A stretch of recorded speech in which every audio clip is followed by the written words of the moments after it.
Hola mis niños, ¿cómo están? Vamos a practicar el sonido de la G con fuerza en la garganta. G. Ahora vamos a iniciar con gato,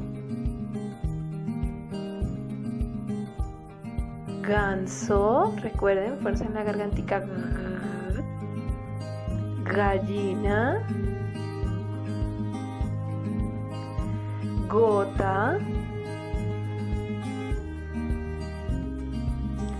golosina,